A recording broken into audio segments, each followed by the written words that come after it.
ir presentándolo. Nos acompañará en la noche de hoy el licenciado Amaury Oviedo, quien es licenciado de Derecho Cum Laude de la Universidad Autónoma de Santo Domingo. En saber, durante el desarrollo del derecho se ha desempeñado como defensor público del Departamento Judicial del Distrito Nacional, encontrándose en la actualidad ocupando el cargo de inspector judicial. Es adscrito a la Inspectoría del Consejo Judicial, ha realizado capacitaciones tanto en la Escuela de la Judicatura como en la Oficina Nacional de Defensa Pública en diferentes tópicos, dentro de ello teoría del delito, criminalística, derecho penal especializado, derecho procesal laboral, la propuesta del Código Penal, bloque de garantías constitucionales, interpretación constitucional intensivo, litigación estratégica y capacitación para formador de defensores sobre el manual de litigación, así como lavado de activos, extinción de dominio y otros. Entre su haber también se encuentra como profesor del Colegio de Abogados de la República Dominicana, donde imparte diferentes tópicos. Y pues él estará con nosotros el día de hoy con un tema muy interesante, pues estaremos hablando de lo que es el habeas corpus y el habeas data como protección como instrumento para la protección de derechos humanos. Déjame verificar si podemos hacer la conexión ahora con el licenciado Amaury. Estamos intentando. Ahora sí ya lo tenemos. Hola, Amaury. Buenas noches. Buenas noches, ¿cómo estás? Bien, muy bien. Y más encantado de estar en esta plataforma el día de hoy, compartiendo con todos los que conecten con nosotros a discutir este interesantísimo tema del día de hoy. Me dicen si me escucho bien, porque la plataforma no me permite verme ni escuchar. Sí, se escucha, hasta el momento se escucha todo perfecto. Perfecto. Doctora Lespín. Ya te he presentado, por lo tanto el escenario es tuyo. En el momento que decides, pues puedes empezar tu ponencia. Bueno, perfecto. Buenas noches. La intención del día de hoy es abordar los aspectos más relevantes sobre el habeas corpus y el habeas data, dos acciones constitucionales que, como saben, todos los que están conectados aquí y los que se conectarán, pretenden tutelar dos derechos fundamentales súper importantes para lo que es un ordenamiento jurídico cimentado en un Estado social y democrático de derecho. El primero de ellos, la libertad y la seguridad personal, contenida en el artículo 40 de la Constitución, y el habeas data como protectora de los datos confidenciales y personales de los ciudadanos, que como podremos ver más adelante, ha sido un derecho que ha tenido mucha evolución a nivel constitucional y que ha demostrado ser una importante garantía de protección de incluso elementos importantes como el control de entidades públicas sobre la información que se maneja sobre cada uno de los ciudadanos, que es lo que vamos a tratar en el segundo break de discusión. Vamos a intentar concentrarnos ahora en los aspectos generales del habeas corpus, porque es imposible comenzar a analizar de manera particular un instituto si no sabemos de dónde viene, cómo se formó, sus antecedentes históricos, porque de hecho de ahí va a depender mucho cuál va a ser la estructura del instituto y hasta dónde las evoluciones históricas han permitido que este derecho, que es una garantía a su vez, puedan irse formando. En este caso, muchos sabrán que la definición del latín del término habeas corpus es cuerpo presente o traer el cuerpo o mostrar el cuerpo, como es conocido desde el surgimiento histórico, específicamente en Roma, y ha tenido ciertas ramificaciones que se me han venido desarrollando en la época medieval con la intención de hacer que el monarca en ciertas situaciones y circunstancias pudiera poner a parte de su pueblo delante de él y poder determinar si la restricción de su libertad en su momento se encontró justificada. Obviamente, el precedente que más nos puede llamar la atención es el que ocurrió con Juan Sin Tierras, con la declaración de Carta Magna del 1215, que es en el primer momento donde se coloca y se intenta definir esa instituta, estableciendo que ningún hombre libre podrá ser detenido o encarcelado o privado de sus derechos sin la existencia de una razón justificada que ameritaba la privación de su libertad. Y por eso necesitaba obligatoriamente que se creara un instituto que se protegiera ese tipo de circunstancias que pudieran surgir y que pudieran violentar el derecho a la libertad.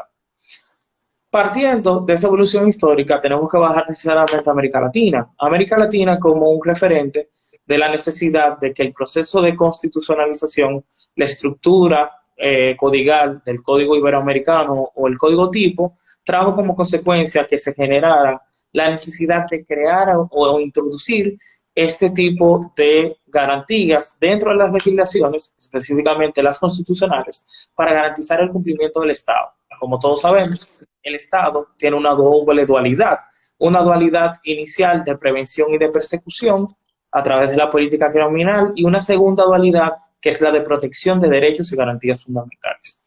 Esto obligó en América Latina a que en Brasil, en el 1830, fuera el primer país que adoptara, y con un fenómeno muy interesante, a través de una ley, la interposición, la posibilidad de interponer el habeas corpus en ciertos supuestos, como vamos a hablar y delimitarlo más adelante. Este fenómeno fue tan importante en Latinoamérica que se generó sobre los demás países una ola en el cual comenzaron igual a colocar dentro del ordenamiento jurídico el habeas corpus como protectora de los derechos, de la libertad y de la seguridad personal. Y luego justamente de Brasil pasaron a Guatemala y posteriormente a El Salvador. Todos sabemos que en República Dominicana no fue una excepción la manera legislativa en la cual fue introducido el habeas corpus, porque fue mediante una ley en específico, la ley 5353 del 1914, que esa ley permitió en un contexto en el cual intentamos proteger ciertas restricciones de derechos que se extendieron y que marcaron una evolución tan importante que Cuba, 5 años después a la nuestra, intentó e instauró el habeas corpus como parte de su estructura de garantías y de derechos. La acción de habeas corpus en República Dominicana inicia de manera formal cuando se instaura el Código Procesal Penal a través de la Ley 7602, y es cuando su artículo 382 reconoce la posibilidad de interponer esta instituta cuando exista la posibilidad de que se restrinja la libertad o se cohíba la libertad de una persona sin la existencia de formalidades previas o ante una amenaza inminente e imparcial de conculcación directa de ese derecho a libertad, teniendo la posibilidad de que el juez de las garantías, como es conocido, en este caso, el juez en República Dominicana, depende, el juez de la instrucción o el juez de primera instancia, depende la sede en el cual en aquel momento se esté sometiendo a la privación de libertad, permitiría que él verificara las causales razonables o no para la interposición de la misma. Pero qué interesante fue ese proceso de constitucionalización que se generó en el año 2010 y la necesidad de estructurar un Estado social y democrático de derecho obligó a la transformación de todas las normas del ordenamiento jurídico. Y obviamente, como estamos, y hay que reconocerlo así, en un Estado que muchas veces dentro de esa función de prevención y también de persecución violenta, vulnera y atenta contra derechos fundamentales, en República Dominicana se dio un fenómeno súper interesante a diferencia de otros países de América Latina. Dentro de nuestro texto constitucional se colocaron derechos y garantías fundamentales que se supone que tenían que estar descritas en procedimientos legislativos como lo constituía el Código Procesal Penal. Y es así como en el artículo 71 de la Constitución Dominicana se crea un habeas corpus con una plenitud increíble de facultades, porque ya no solamente se reconocía la posibilidad que tenía el ciudadano de prever la posibilidad antes de la detención de lograr el control a priori de un juez y de garantizar la protección de sus derechos ante la existencia de una privación irracional o ilegal, sino que también colocó supuestos dentro de arbitrariedad e irrazonabilidad que amplió la posibilidad de que por más de un supuesto se pudiera interponer el habeas corpus en la República Dominicana. Esto constituyó una gran amplitud de la instituta, que ya no solamente podíamos observar, como veremos más adelante, que solo si se podía interponer porque la prisión había sido ilegal o no se habían cumplido con las formas, sino que también el juez tenía que analizar necesariamente si durante el transcurso de la consecución de los hechos habían acontecido acciones arbitrarias o irrazonables que en modo alguno justificaban la detención y la privación del derecho a la libertad. Como tres elementos, el habeas corpus hay que analizarlo desde las tres perspectivas principales. La ilegalidad, que significa las causas del arresto; la arbitrariedad o irrazonabilidad, que tiene que ver con la forma de cómo se materializó el acto, en este caso, si se trata de un condenado, en la manera en cómo él cumple la sanción; y la irrazonabilidad de la prisión, cuando se puede determinar que a través de mecanismos más idóneos y de medidas menos restrictivas de derechos, se pueden garantizar las mismas naturalezas y fines ejecutivos que tiene el Estado.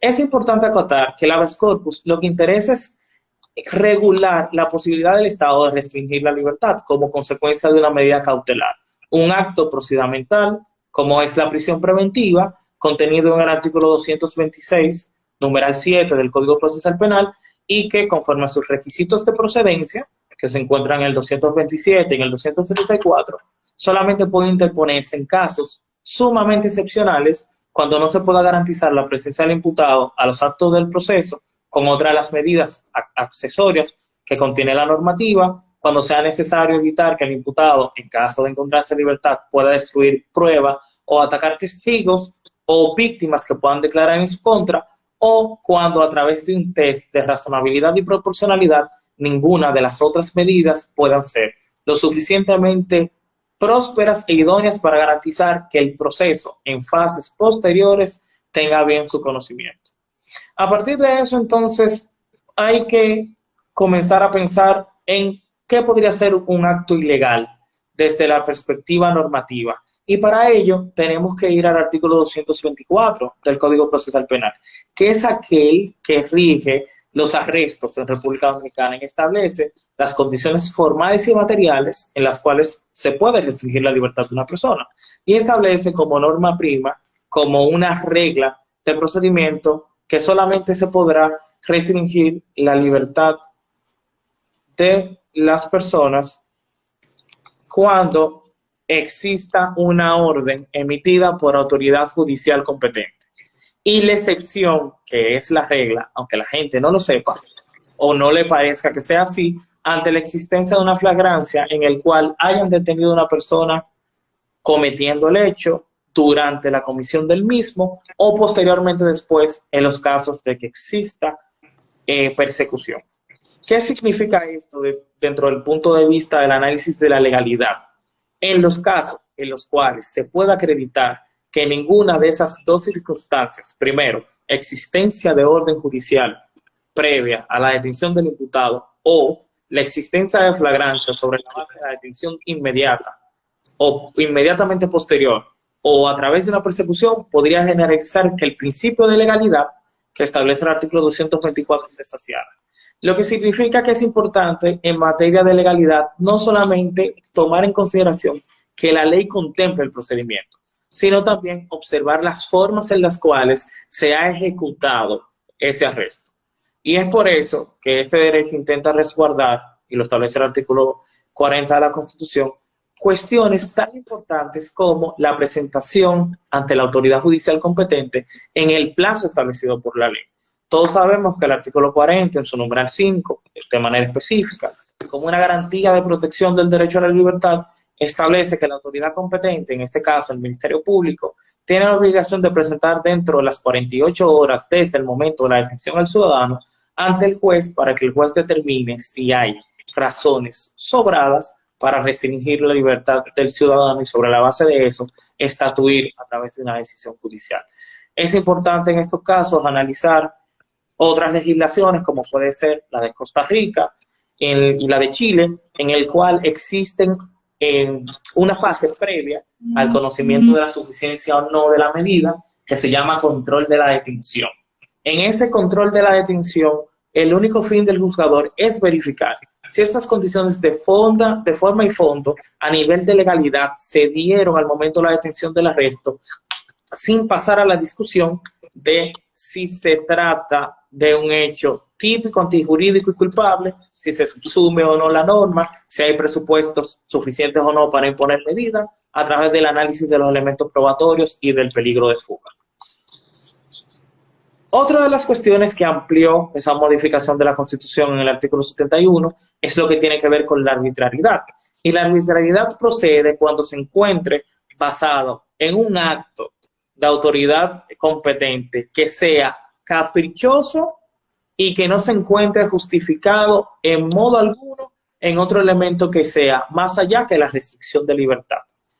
Se restringe a través de una autoridad que es competente, pero se hace de manera autoritaria. Una autoridad privada que lo que busca es ejercer control sobre esa persona y que en modo alguno significa la consecución de algunos de los resultados que ameritan la restricción de libertad.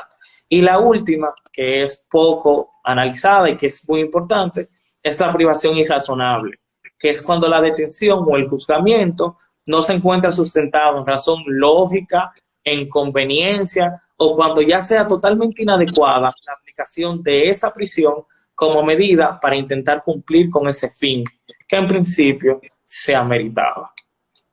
Esto nos lleva entonces a entender que el habeas corpus de manera doctrinal ha tenido un desarrollo que le ha permitido segmentarse en clases y que tal vez de la lectura inicial de los artículos 71 de la Constitución Dominicana y del artículo 383 del Código Procesal Penal no podemos extraer. ¿Y cuáles son? 3 tipos de habeas corpus. El primer tipo de habeas corpus, el habeas corpus reparador; el segundo, el habeas corpus preventivo; y el tercero, el habeas corpus correctivo. En cuanto al habeas corpus reparador, es el habeas corpus que conocemos como habeas corpus ordinario. Y este habeas corpus solo pretende restituir la libertad conculcada de un ciudadano sin la existencia de una norma o el cumplimiento normativo establecido en el artículo 124, o sea, sin la existencia de una orden o con violación al procedimiento establecido para la detención de una persona. El segundo, que es el habeas corpus preventivo, que es muy importante y es poco utilizado en República Dominicana, este instituto. A nivel estadístico, si vemos las estadísticas del año 2019, en el Distrito Nacional solamente se depositaron 2 habeas corpus preventivos en todo un año. Y tenemos que comenzar a entender que el habeas corpus preventivo es sumamente importante porque permite la protección del derecho a la libertad ante una conculcación injustificada por parte de una autoridad pública o privada que pretende restringir el derecho a la libertad de una persona sin que las condiciones legales y legítimas se encuentren configuradas.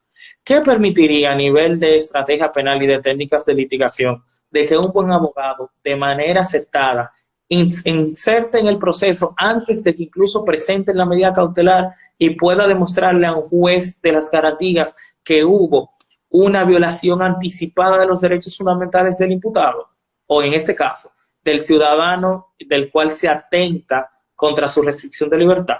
La consecuencia directa sería que el tribunal tendría que anular el arresto, y la anulación del arresto traerá como consecuencia la libertad del imputado y la protección de ese derecho ciudadano que tenemos al libre tránsito, a la inviolabilidad del domicilio, en las circunstancias que no establece y que no determina la norma. Y por eso sería muy importante que el abogado litigante actual entienda que es sumamente factible poder interponer estos recursos. Y les voy a poner un ejemplo que pasa en la habitualidad y es lamentablemente, hay que decirlos, la posibilidad de ejecutarle una orden judicial a un ciudadano que en principio fue legal porque fue otorgada por una autoridad competente y para ser ejecutado dentro de un plazo que no perime, es ejecutada la orden, pero el Ministerio Público, por desidia, por desgana, por incumplimiento, no presenta al imputado dentro del plazo de las 48 horas ante la autoridad judicial competente. ¿Y cuáles han sido las, vamos a llamar así, aunque suene mal, tácticas inadecuadas utilizadas por el Ministerio Público?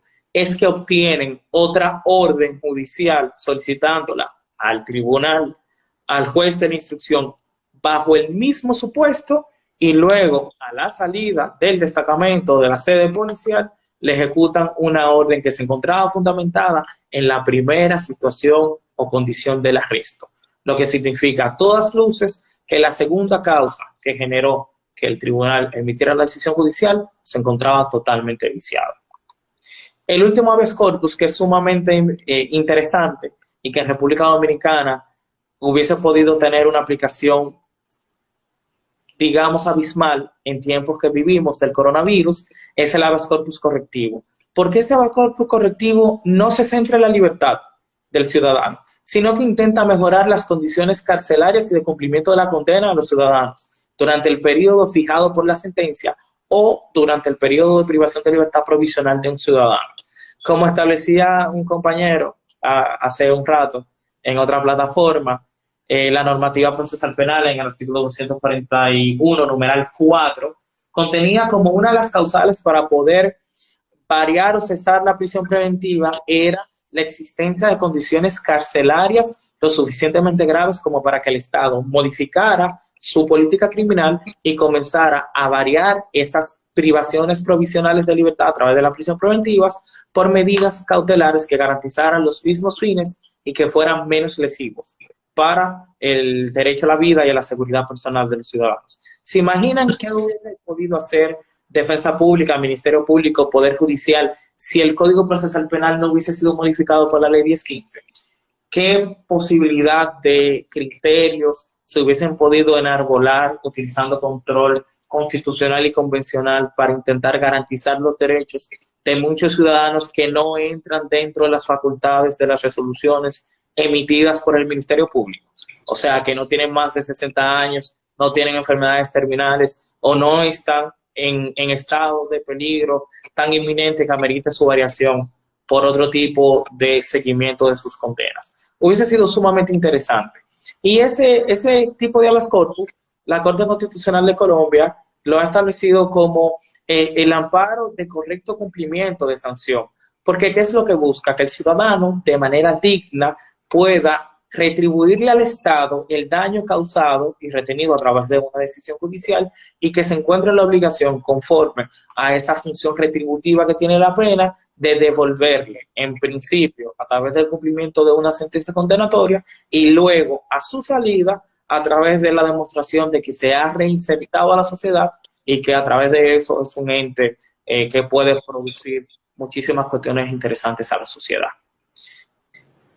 Esto viene muy anidado y es importante porque aún creo que aun cuando no se encuentre de manera expresa, determinado en el artículo 241, numeral 3 del Código Procesal Penal, esa cuestión, utilizando una inferencia y utilizando el principio de favorabilidad, todavía podríamos interponer un recurso de habeas corpus utilizando el derecho a la vida de los ciudadanos y contraponiéndolo con la posibilidad del Estado de obtener una garantía de protección de derechos a través de un proceso judicial y a través de un proceso ponderativo y utilizando las reglas mínimas de tratamiento de reclusos que República Dominicana, obviamente signatario de esos pactos y convenios, podría lograr ante un juez que pueda analizar la estructura normativa completa, una variación incluso en esos presupuestos, y sería interesante que pudieran analizarlo.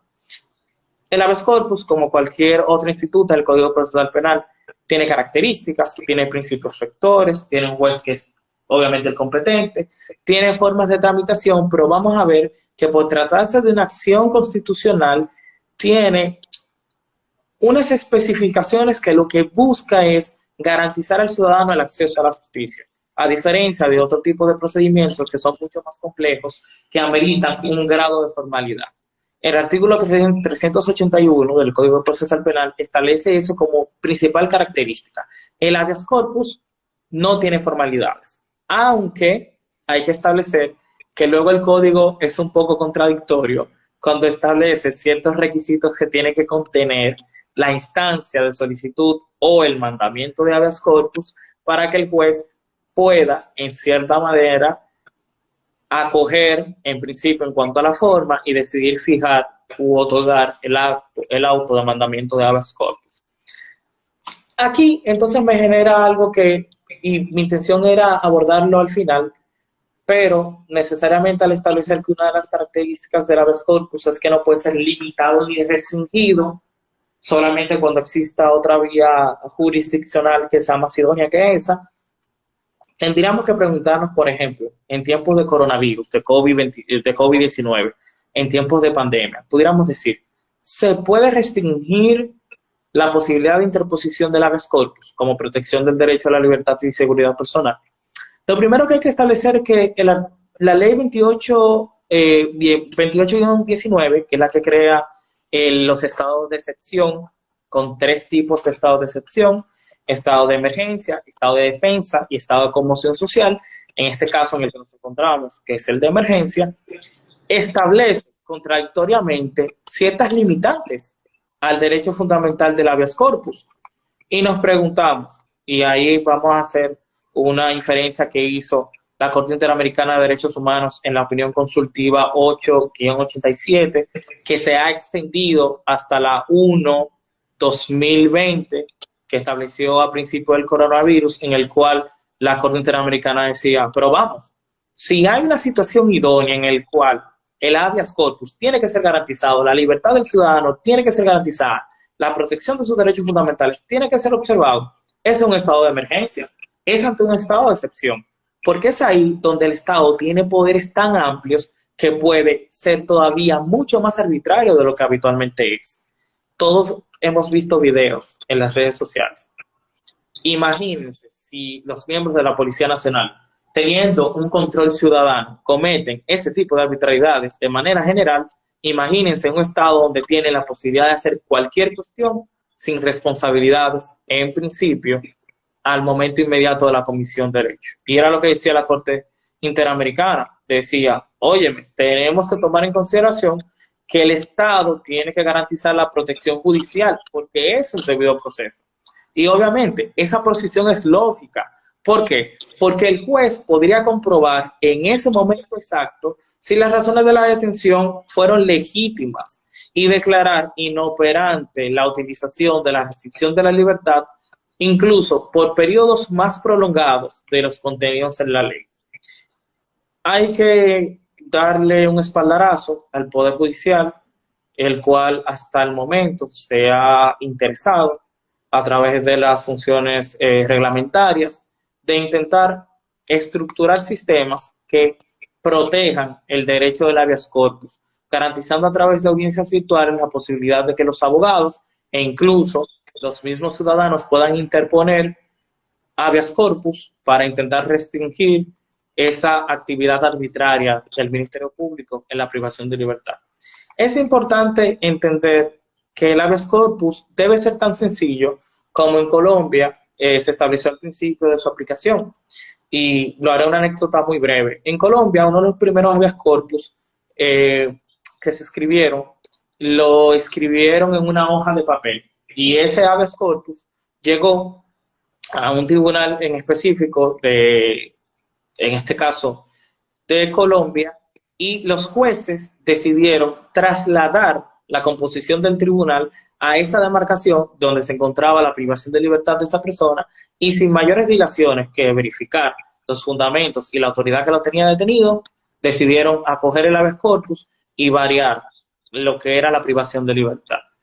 ¿Cuáles son los requisitos que en principio, aun cuando el 381 diga que no tiene forma el habeas corpus, hay que indicar unos requisitos mínimos para poder garantizar que el juez conozca el nombre de la persona sobre la cual recae la privación y sobre la cual deberá tutelar derechos fundamentales? Tienen que establecerse necesariamente el lugar donde se encuentra, porque si no se puede localizar la persona que está siendo conculcada su derecho fundamental, el juez no podrá requerir su traslado. Se tiene que establecer de manera expresa, si se sabe y si se puede, el nombre de la autoridad que tiene restringido al ciudadano y por lo menos el lugar donde se encuentra retenido. Y por último, aunque sea brevemente, las razones por las cuales invoca la necesidad de protección del tribunal a través de cómo esa privación de libertad fue arbitraria, provisión irrazonable, o fue desproporcional a través de los criterios de legalidad que ya hemos discutido. Obviamente la intención del legislador constituyente y del legislador adjetivo es establecer que después de la vida y en algunas circunstancias, al mismo nivel de la vida, el derecho a la libertad y seguridad personal es un derecho fundamental de prima fase. ¿Por qué? Porque de nada vale poder encontrarse sano, en principio, encontrarse vivo, si se encuentra en privación de libertad de una manera tan indigna, tan irrestrictiva, tan violatoria, que no justifique la necesidad de que el Estado proteja la vida. Por eso, el derecho a la libertad y el derecho a la vida, en ciertas circunstancias, se encuentran en un mismo plano y permiten, a través del análisis del derecho a la vida, poder establecer la necesidad de que la persona se encuentre en libertad, que es su estado habitual. Conclusiones. Sería imposible en un Estado democrático y de derecho suspender el habeas corpus durante un estado de excepción, porque entonces la necesidad de su existencia perdería sentido y entonces la instituta del habeas corpus, al final de cuentas, terminaría siendo inaplicable. Existe una función procesal que los abogados en ejercicio tenemos que saber. La misma normativa en el 383 y siguientes establece que el funcionario que tiene restringido a una persona y que decide no poner en libertad a través de una orden emitida por autoridad judicial competente o que no decida enviar o remitir al ciudadano previo orden de traslado, será reo o podrá ser condenado por encierro ilegal. Y ese encierro ilegal también podría tener medidas disciplinarias accesorias contenidas en la misma normativa, como puede ser la destitución. Por lo que los funcionarios del Ministerio Público tienen que entender que como ellos son los primeros garantes de la protección de los derechos y garantías fundamentales, cuando ellos no cumplen su obligación, pueden ser demandados, no solamente en responsabilidad civil, sino también disciplinaria, y ese control disciplinario puede generar una destitución. Todas las formalidades que se han creado con el habeas corpus, lo que persiguen es que el ciudadano entienda que tiene muchísimas herramientas, muchísimas vías, muchísimas formas de interponer y proteger su derecho a libertad antes, durante e incluso después de su restricción e incluso durante el cumplimiento de su sentencia, por lo que sería muy importante que todos pudiéramos manejar y entender que la función del habeas corpus es un dique de contención para el disponente del Estado, para esa autoridad que tiene o facultad que tiene el Estado de restringir la libertad del ciudadano, la libertad de tránsito y ambulatoria, que solamente se podría dar siempre en el cumplimiento expreso y prescrito de los fundamentos legales establecidos, evitando caprichos injustificados de cualquier tipo de ente, tanto público como privado. Yo creo que aquí hemos abordado los aspectos más importantes del habeas corpus. Entiendo que en el momento que se generen las discusiones sobre las preguntas, podremos abordar un poquito más sobre ellas, porque he visto que han habido muchas preguntas y vamos a intentar con el habeas data, que tiene una amplitud más limitada de protección de derechos, vamos a ser mucho más breves y concisos y vamos a ir a las preguntas porque la intención es que entendamos estas institutas que protegen dos derechos fundamentales sumamente importantes. Bueno, el habeas data es muy interesante y para mí fue muy gratificante cuando comencé a estudiarlo porque no entendía la importancia que podían tener los datos para el desarrollo habitual de la vida del ciudadano.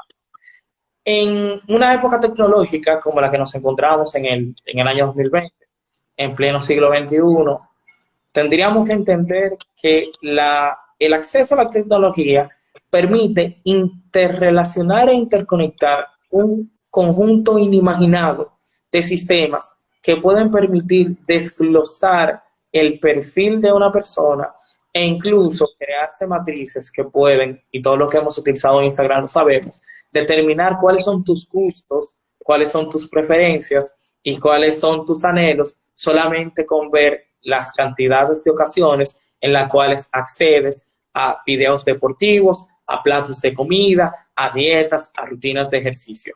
¿Qué significa eso?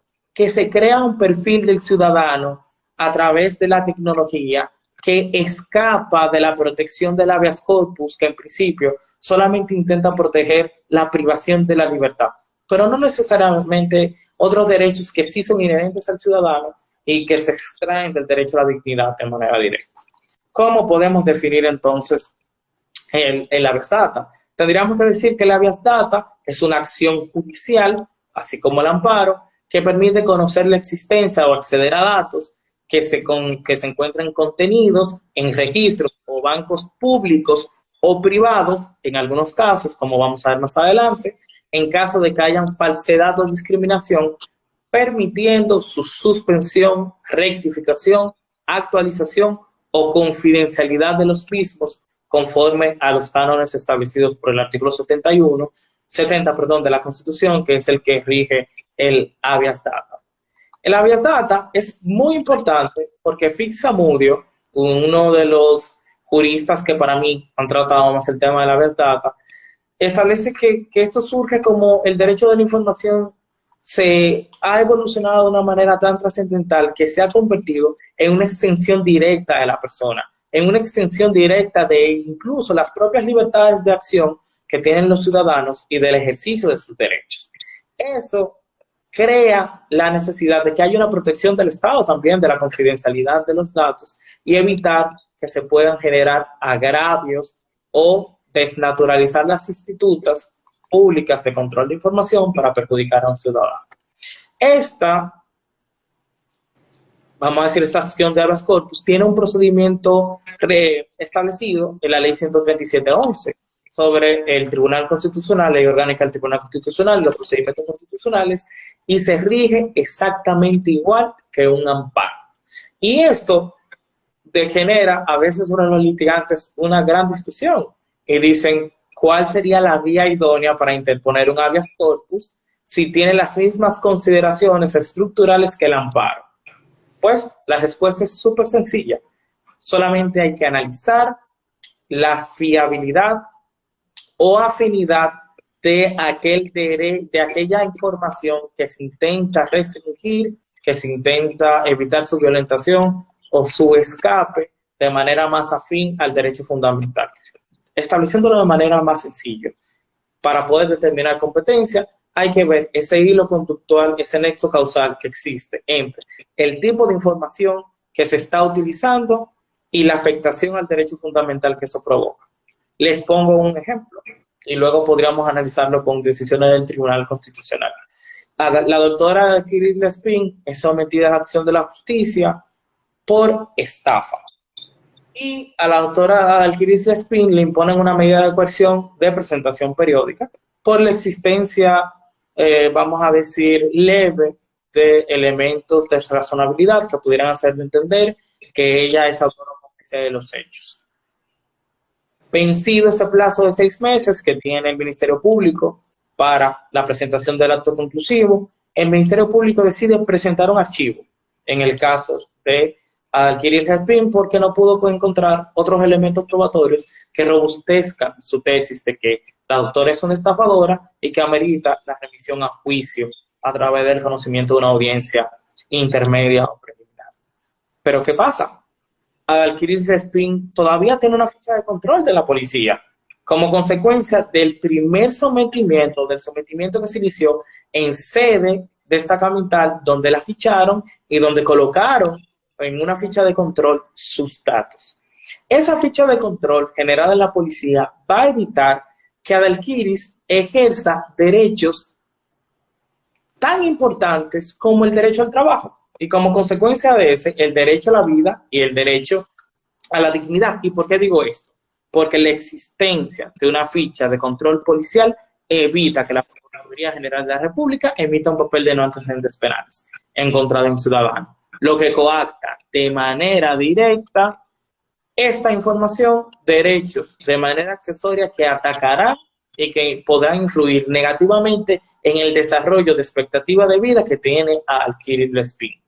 Y para eso está el habeas data, para intervenir en este tipo de situaciones y hacer de conocimiento del juez, en este caso, como se trata de una ficha policial, el juez que sería competente para el conocimiento del habeas data tendría que ser el juez de primera instancia penal, porque es el juez más afín a la naturaleza de la información que se intenta restringir. Por eso la importancia de que se pueda determinar la competencia, porque si no se puede determinar la competencia, aunque en principio las acciones constitucionales no tienen forma, lo podrían declarar inadmisible ante la existencia de una vía judicial que sea más idónea y razonable para el titular del derecho.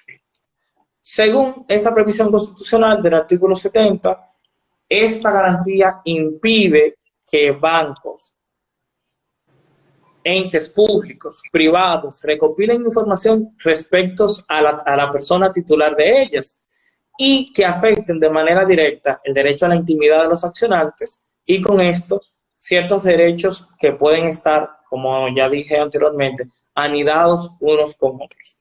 Uno de los casos más importantes, y lo voy a establecer luego de cuáles son los requisitos formales para poder acceder a la habeas data, es que lo primero es que los datos que usted está buscando su protección, su resguardo o restitución tienen que ser datos personales.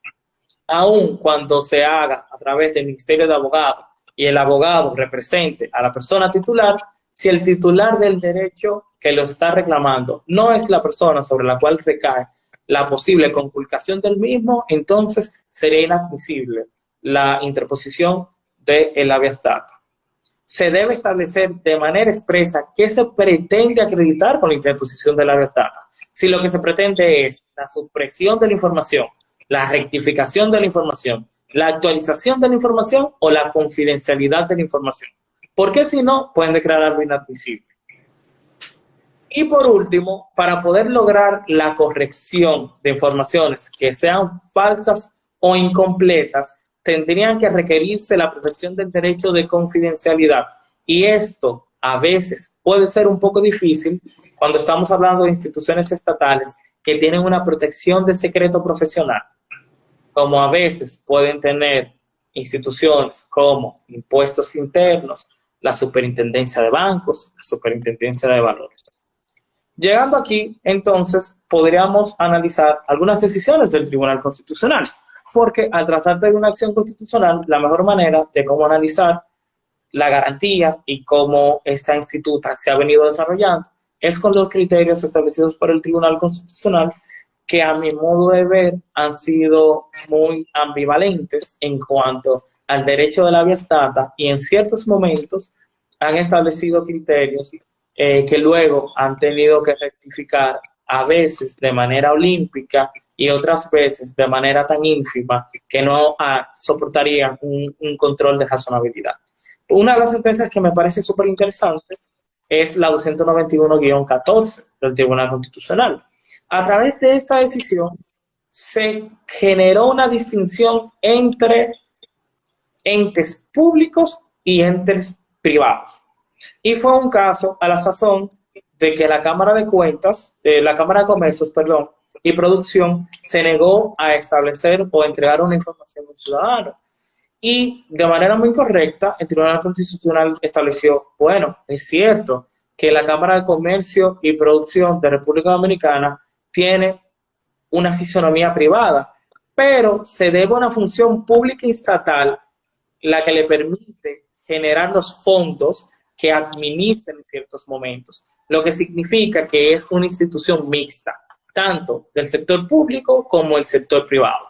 A través de eso se le generó la posibilidad a esta persona, al solicitante, de generar información a través de la Ley del Libre Acceso a la Información Pública, que es la ley que permite obtener de entidades públicas informaciones de datos particulares y a veces no de datos personales, pero por la relevancia de connotación pública permite que uno acceda a ellos.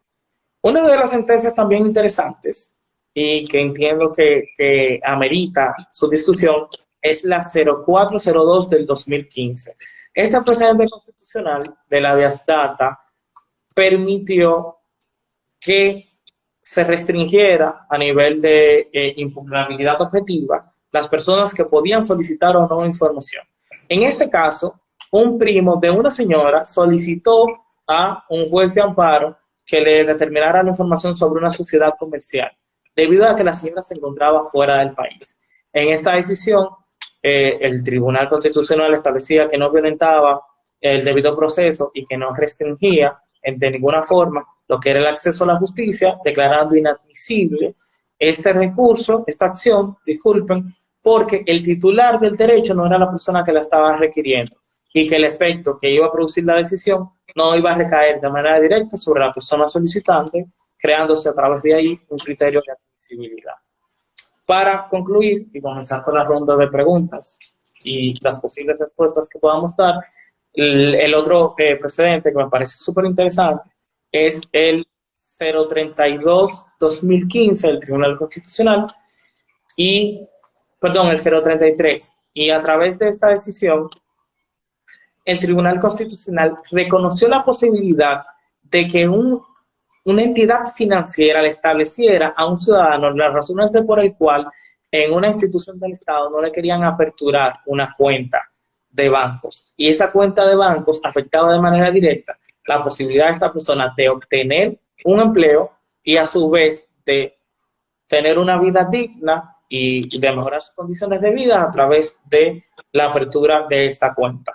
El Tribunal Constitucional estatuyó que esto era una limitante abismal a lo que era la amplitud de protección de información por parte del Estado, causándole un agravio directo que solamente se podía restituir si existía una razón lógica que debía ser comunicada por parte de la entidad bancaria y estatuyendo que en caso que la entidad no pudiera justificar la razón de la no apertura de la cuenta, estaba obligada a hacerla, amén de que las entidades públicas tienen la facultad discrecional de decidir, no tienen la facultad discrecional de decidir la oferta o no de un servicio, sino que siempre y cuando el ciudadano cumpla con las condiciones mínimas requeridas por la misma entidad, puede ser beneficiario de ese derecho. Para finalizar esta intervención, voy a citar una frase de Luigi Ferrajoli que me gusta mucho, que dice que los derechos son y valen lo que valen sus garantías. Si usted no conoce sus derechos y no aplica sus garantías, sus derechos no existen, no se pueden materializar en el mundo exterior y no pueden generar las modificaciones que se pretenden para lograr un Estado de Derecho cada día más constitucionalizado y protector de derechos y garantías. Aquí termino mi intervención y permito entonces que Dalkiris Lespin como moderadora seleccione las preguntas y vamos a interactuar un poco con... Bien, a Maurice, te decía entonces, dentro de las preguntas que tenemos, está una pregunta muy importante que viene dirigida de parte de Norma Méndez. Entonces, ella nos está... Saludos, Norma. ¿Eh? No, saludos a Norma. Saludos a Norma. Entonces ella nos está preguntando que qué opinión te merece que un juez rechace un habeas corpus porque estamos en estado de emergencia y los derechos pueden ser reprimidos por el Estado. Hizo otro comentario que yo me voy a reservar, pero esa fue su pregunta de manera sintética.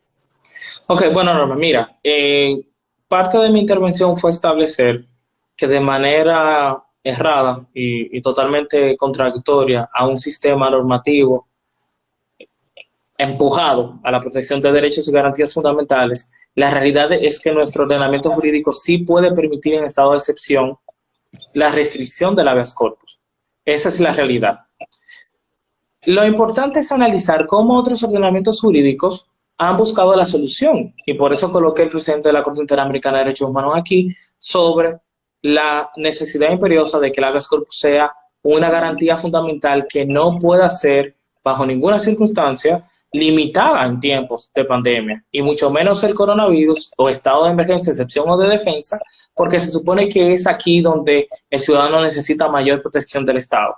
Y si se dan cuenta, aun cuando se encuentre esa limitante en la ley 2819, los tribunales de manera jurisdiccional están conociendo los habeas corpus. ¿Qué está imperando? Un asunto de criterios. Y eso es sí un poco delicado porque estaríamos entrando, esté de acuerdo o no con el fundamento establecido por el juez, con su función motivacional y con su independencia judicial. Si me permites a mí como abogado y tal vez como un poco conocedor de derecho penal y derecho procesal penal, entiendo que el habeas corpus bajo cualquier situación debe ser declarado admisible, por lo menos. Bajo cualquier estado de causa debe ser declarado admisible porque lo que se intenta proteger es el derecho a la seguridad personal y a la libertad. Y eso amerita por lo menos generar una discusión en sede contradictoria ante el juez de la instrucción en ese momento. Si se debe acoger o no, eso es una cuestión de una carga motivacional. Si me dices a mí, habría que analizar caso a caso y circunstancia por circunstancia. Pero entiendo que se le hace un flaco servicio a la carga motivacional obligatoria que tiene un juez cuando simplemente rechaza porque la ley permite y estamos en un estado de excepción. Lo adecuado es que el juez, después de declarar admisible el recurso, entonces se vea obligado a analizar la existencia de alguna de las causales del amparo preventivo, correctivo o el amparo ordinario y verificar su procedencia o no. Y a partir de ahí decidir rechazarlo o acogerlo. Por lo que mi impresión directa es que siempre deben ser declarados admisibles un recurso de habeas corpus, porque es un recurso, es una acción constitucional que pretende tutelar un derecho fundamental de prima fase. Entonces, en inicio, el juez no tendría ninguna posibilidad normativa de declarar inadmisible, y mucho menos por decir que hay otras vías abiertas, si solamente están habilitados los tribunales de atención permanente, por ponerle un ejemplo. ¿Cuál es la vía idónea? Bueno, el tribunal o la jurisdicción de atención permanente. Lo mismo que los habeas corpus correctivos que se puedan solicitar al juez de la ejecución de la pena.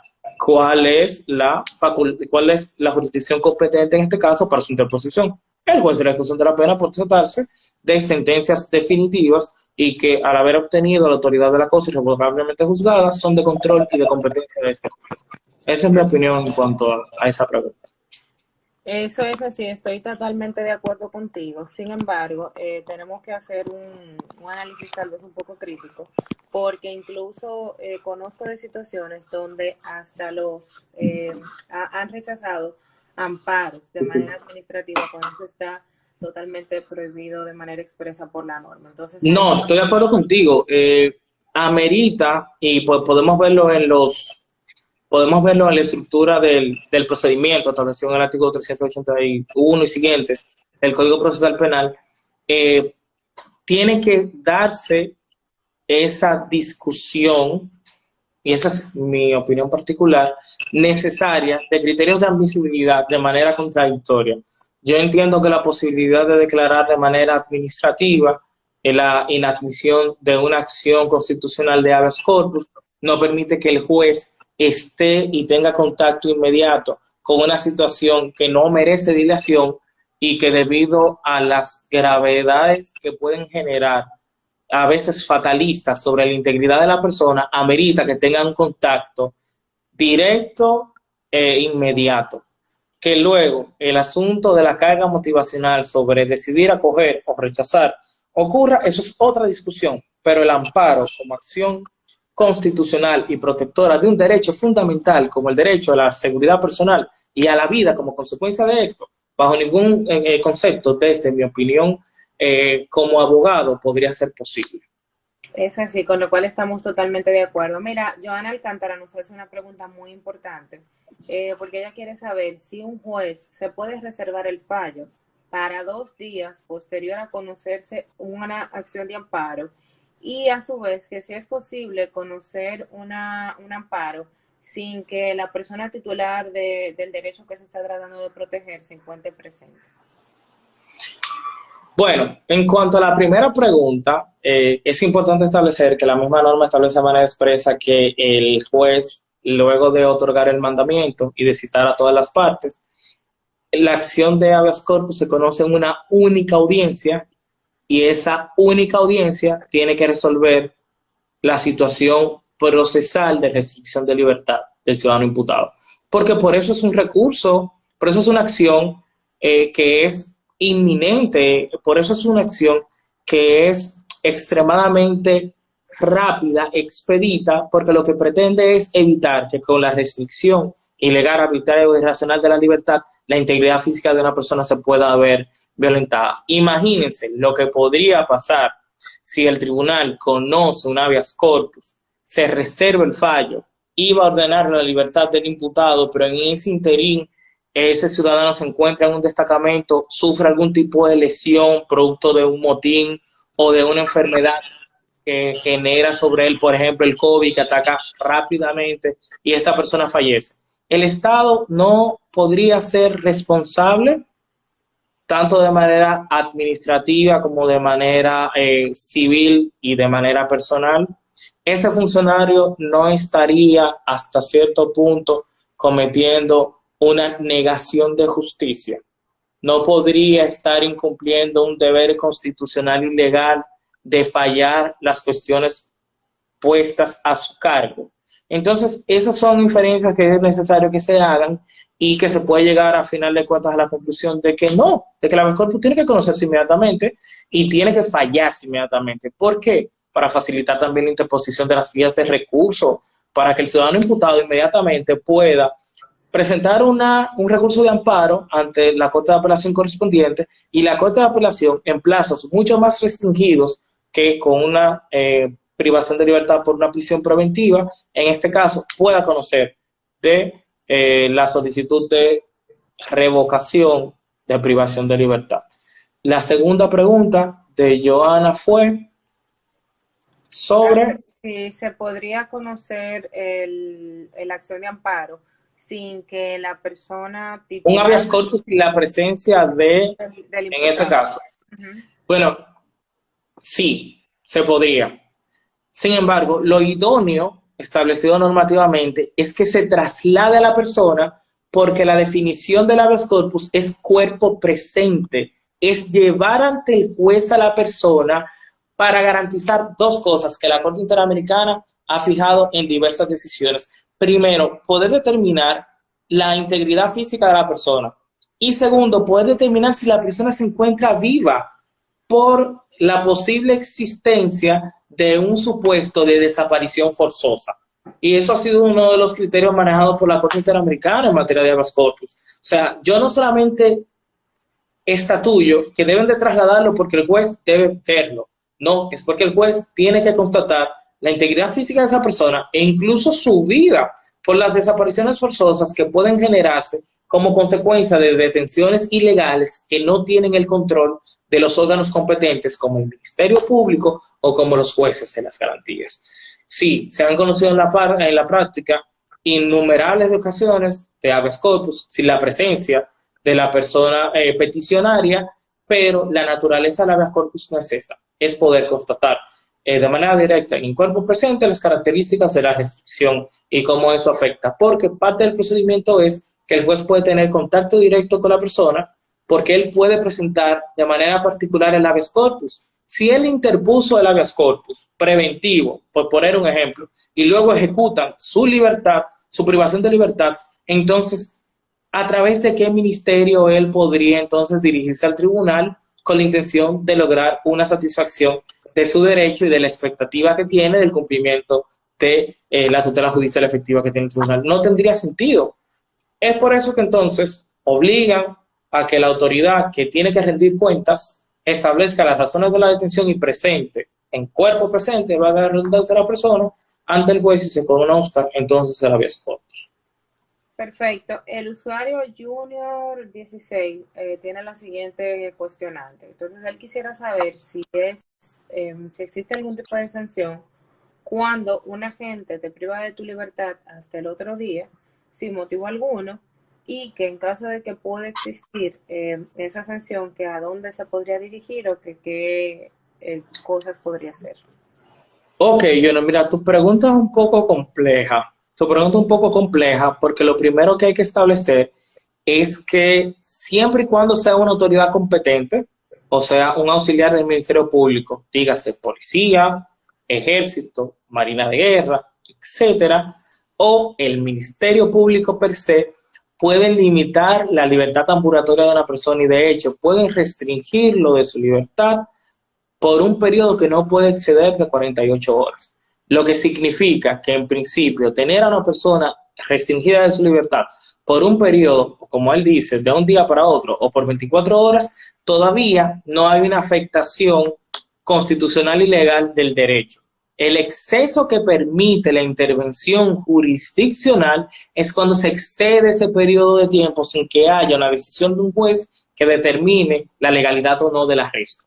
Las consecuencias vendrían a partir de ese momento procesal, tanto para generar la libertad de la persona, como incluso a nivel de derecho administrativo, poder incoar sanciones en contra de los funcionarios públicos ante las conculcaciones arbitrarias, si se pueden ver así, ilegales y legítimas de las facultades y prerrogativas que la ley le confería o le permitía.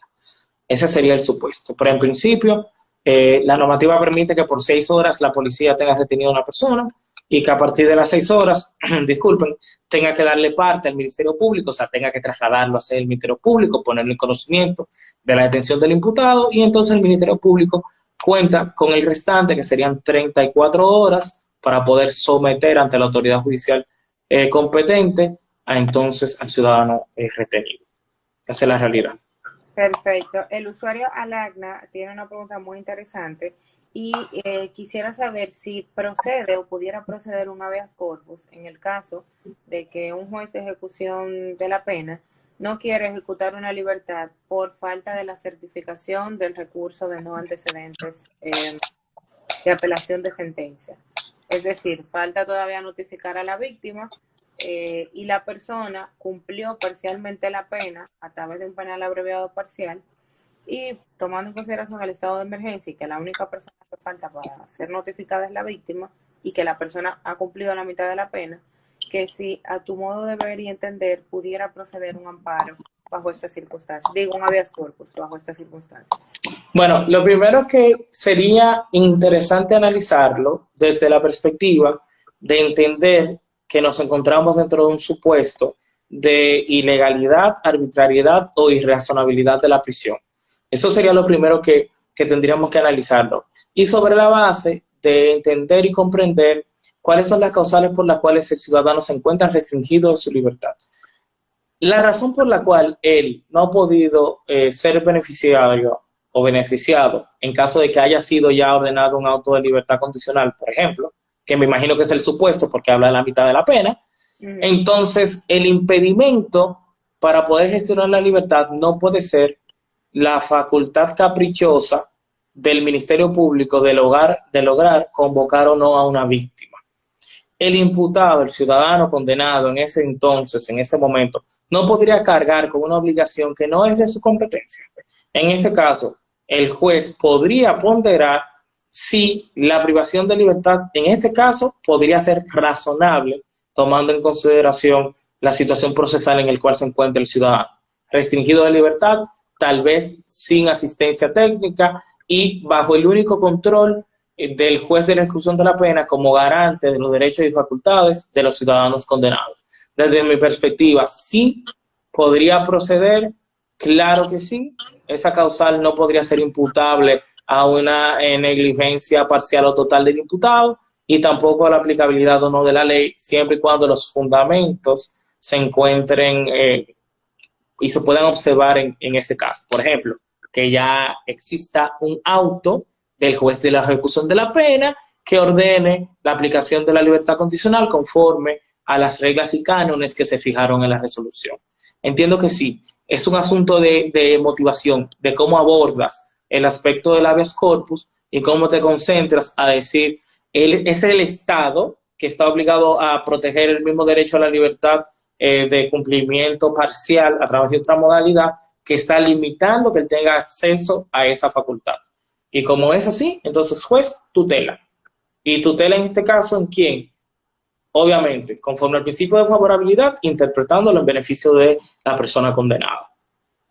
Perfecto. Vamos a hacer 2 preguntas más ya a los fines de poder culminar con este interesante conversatorio referentes a lo que es el habeas data. Bueno, 3.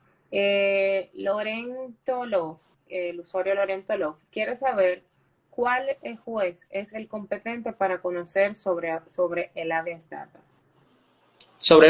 Bueno, Lorenzo, eso lo expliqué en la intervención, pero obviamente claro que te voy a decir quién es, y es el juez más afín a la naturaleza de la información que se está intentando tutelar, resguardar, restringir, suprimir o revocar.